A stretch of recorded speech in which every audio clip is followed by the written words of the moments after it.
Hi, welcome to my channel. I'm D Love. My channel's D Love. I'm really happy to have you in my space.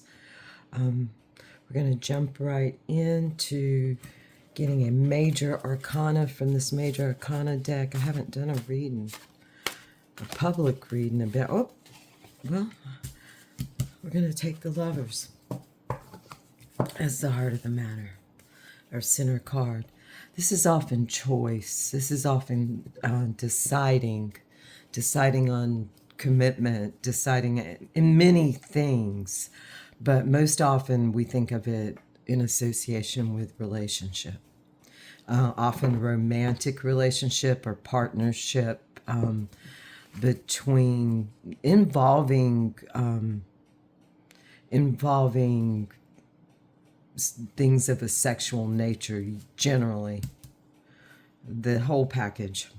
And bottom of the deck is Wheel of Fortune.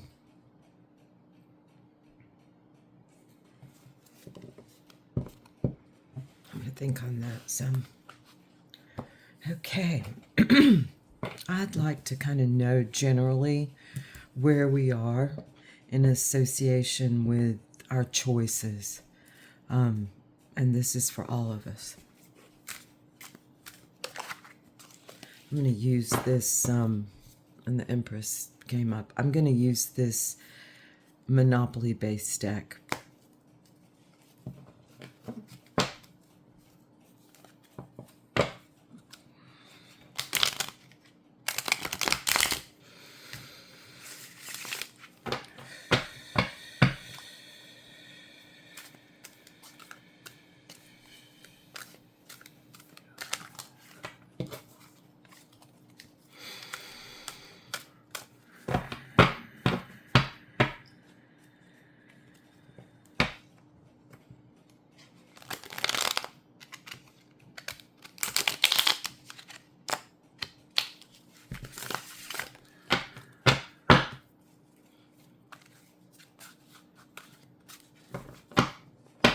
I gotta get my shuffling smooth.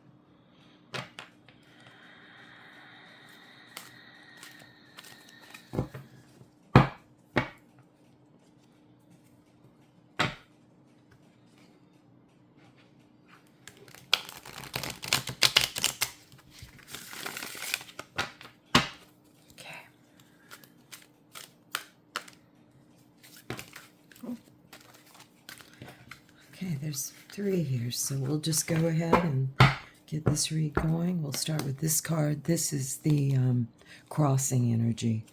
It's aiding and abetting, or it's blocking, and it's not interested place. The 4 of Cups.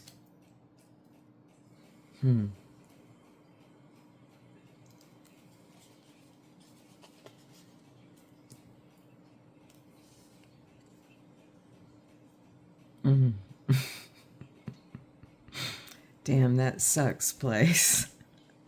It is our energy associated with this. So we have a choice, and we're not interested in making a choice. I feel that. And then, damn, that sucks. There's the sadness associated with it. There's that feeling of, man. Or if you like, let's say, feel you've made a choice that you'd like to reverse on, or, I mean, it can incorporate so many things when we look at this, especially in association with a card like the Lovers.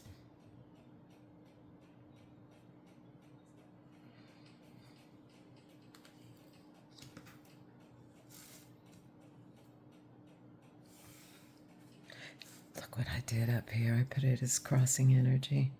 I better turn that. This is our crowning energy. Damn, that sucks.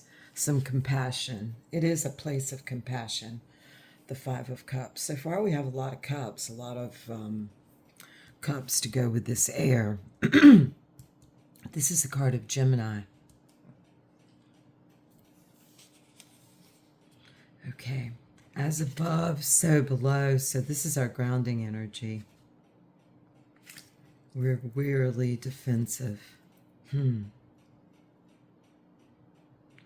Coming out of the holidays also. I mean, we're talking about would've, could've, should've's here in so many ways. We're gonna see what the kind of like what's been going on here. What led into this, all of this. Boy. Provider of prosperity and power, that's the King of Pentacles. So a lot of us have been facing like and seeing really what we were provided with, which encompasses so much. I'm feeling that's where this Wheel of Fortune is coming in.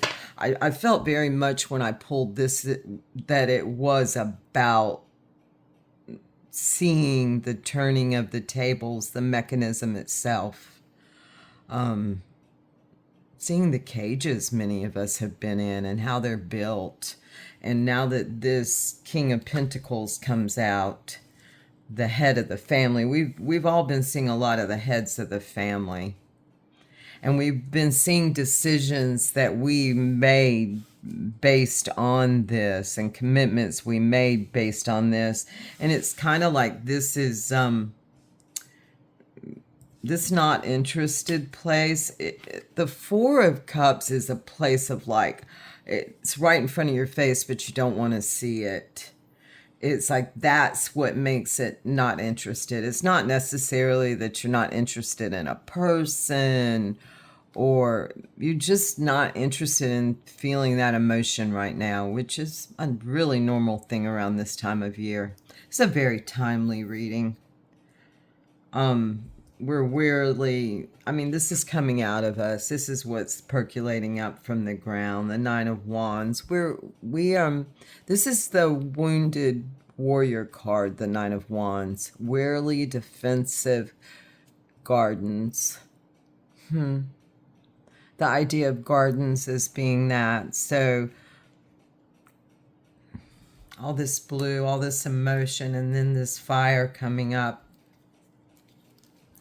Let's see what this is flowing into out of us seeing all of this. This is this is to solidify us. So, the High Priestess. So it really is about us seeing and looking, and we're really going to look individually and together as a community at this, as this progresses. And she's already here. Look at that in the moon.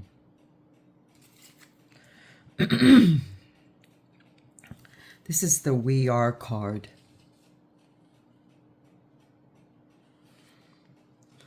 The Fool. We are the Fool. We're on go.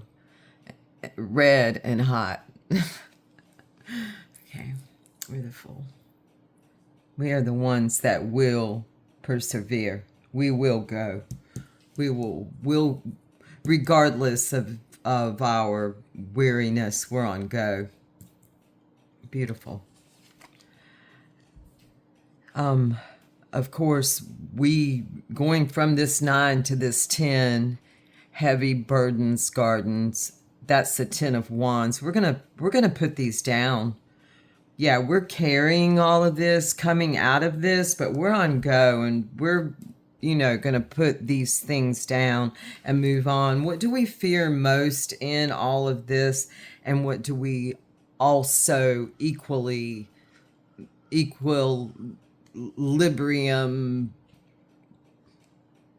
balanced way do we also desire? The moon. That's kind of a third time in a row. So we want this. We want all this. We want this true, like, stability, commitment. We wanna see it, know it, and yet it's like knowing the moon. So we of course fear the unknown. Yeah, we want the unknown that we feel and intuit so very much. Say this according to dignity outcome. This is restful solitude way. That's the Four of Swords. I say we're all coming into a little meditative, restful, seeing things through the purple for a little bit. This is our outcome. We're going to chill. Bottom of the deck, our advice is provider of logic and impartial judgment, the King of Swords. So that is air and fire together, and it doesn't get much much more thoughtful and willful than that.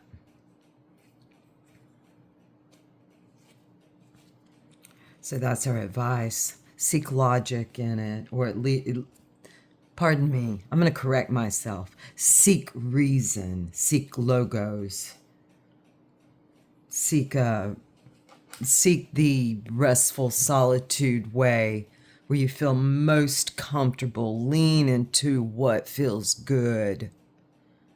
Lean into what feels good. Lean into that stability of your thoughts and your mind and what feels good to everything. All right. Beautiful reading. Now I'm going to do a sortes in the tradition from P.D. Uspensky's The Fourth Way. Basically years of conversation. Let's see how many years of conversation. I don't know, something like 20 some years of conversation between Uspensky and Gurdjieff. I don't even know, like 25 years maybe. I'll have to look it up for sure. Okay. All right. Let's see. It's the need of friction. It's the need of that fire under our ass, that fire that gets us going. The need of friction. Okay.